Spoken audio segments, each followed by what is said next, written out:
Добро вечер. Следите Студио 2. Денеска е денот на така наречената слобода на мислење. Многумина од нас новинарите тоа си го зимаат како наш ден. Меѓутоа, во ова време на политички разногласија, на различни социјални, еснавски судбини, па и действувања, честопати ние новинарите во формирањето на јавното мислење сме исто така подложни на обсервации и на критики. Особено од аспект на тоа колку и на каков начин ги респектираме и уважуваме професионалните начала, се придржуваме до некои етички, социјални, па да бидам дури помалку лежерен и естетски вредности кои се важни за една медиумска слобода. Се разбира, денеска низ вестите и информациите имате можности да чуете колку и на каков начин македонската судбина со 94-то место на ранг листата на Freedom House на земји кои не се баш респективни по слободата на мислењето и слободата на новинарството, можете да чуете палета на различни мислења и становишта од дел од моите колеги. Овој пат се обидов агендата да ја превртам. За разлика од тоа да говориме за фактот колку и на каков начин новинарството во Македонија наидува на ограничувачки бариери. И јас ќе се обидам одредени личности кои беа предмет одредени професии кои се цел на обсервација на новинарството, да ги повикам да не оценат колку и на каков начин македонските новинари и журнализмот ги респектира професионалните слободи и стандарди. Од мојата лева страна е познатиот универзитетски професор и педијатар Милијана Кочова, која во име на Лекарската комора веројатно ќе може да каже зошто и на каков начин новинарите се фокусирани главно на така наречените лекарски грешки и на стандардите на лекарската професија. Илија Димовски, комуниколог кој веројатно кога год да му свртите на телефон мора да одговори на нашите новинарски телефони кога е расположен и кога не е расположен. Гордан Георгиев, исто така комуниколог кој ја имаше шансата да ги оценува политичките слободи и новинарства и од аспект на непосредното истражување во рамките на форум. И мојот колега од BBC со високите стандарди на британскиот медиум Назим Рушити. И се разбира, Гордан Георгиев рече да се представам и јас како новинар, еве јас ја имам таа ситуација дека јас вечерва нема да бидам водител, ќе бидам исто така дел од фелата кој ќе треба да го преземе ризикот на критика и одбрана или истовремено и критика за себе со доза на самокритика.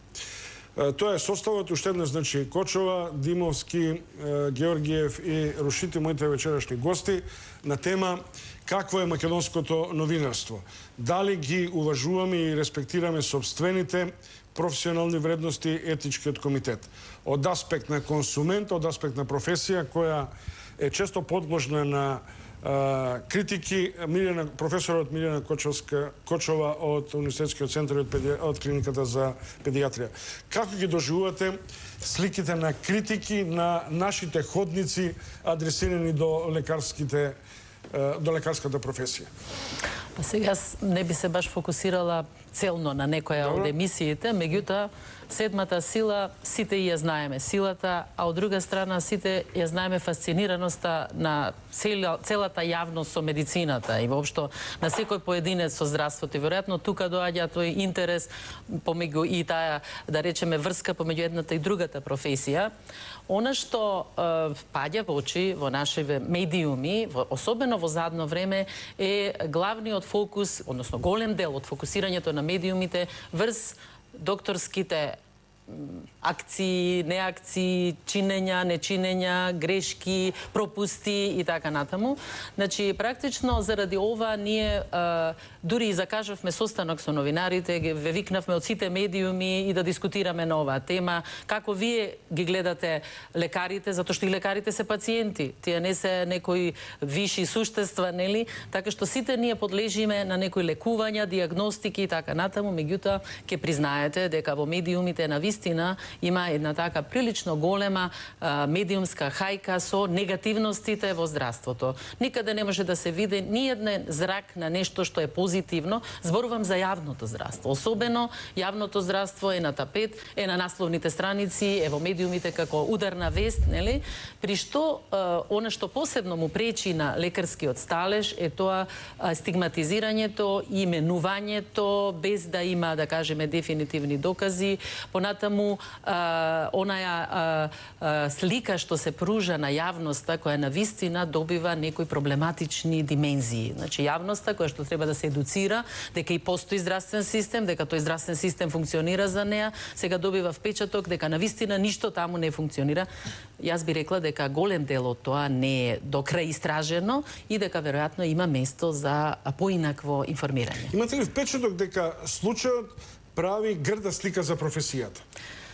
Да, многу. Затоа што сите ние се чувствуваме повредени кога ќе се случи вистинска повреда, да кажеме, на лекарската етика. Јас сум председател на етичко-правната комисија на лекарската комора и ние секогаш кога ќе добиеме некоја информација дека се случила повреда на етиката, навистина се чувствуваме повредени, лично навредени заради, да кажеме, контаминацијата на една професија која што би требала да има високи стандарди. Значи и вашата професија исто така би требала да има многу високи стандарди и често пати се наоѓаме во колизија, да кажеме, кога вие ќе обелодените име на пациент или кога ќе обелодените, кога ќе го сликате дете кое што не може да даде согласност или кога ќе сликате човек кој што нема, да кажеме, можности да биде доволно одговорен за своето сликање, навистина ние се чувствуваме така повредени како професија. Значи, слободата да, во новинарството, ако ме прашувате за слободата, да, бескрајна слобода, се до оној момент додека неа загрозува слободата на другиот. Рашиди, како ги доживуваш критиките на јавноста кон професијата? Со оглед на тоа дека, например, честопати BBC има една енциклопедиски правила, не само на изборните однесувања, туку и на односот кон информацијата и пласманот на информацијата, иако и британското новинарство не е честопати имуно од вакви скандалозни грешки и така натаму. Вклучувајќи, например, и репортерот, еден од репортерите кој со широка доза на дискриминација и доза на расизам обиваше информации во британскиот медиум. Но како ти на македонски план ги гледаш овие состојби? Добро. Разликата сега, ако се гледа во тоа како ние реагираме како ФЕЛА, е во тоа што ако јас сум живеел во Британија неколку години, ако нешто се случи, како што пред малце не зборуваше и професорката, самата ФЕЛА има критичност кон тоа што се случува и на некој начин новинарите покушаваат да кажат дека и тие се луѓе и можат понекогаш да направат и грешки, но разликата е што ќе излегуваат во јавноста и ќе кажат извините, направивме грешка.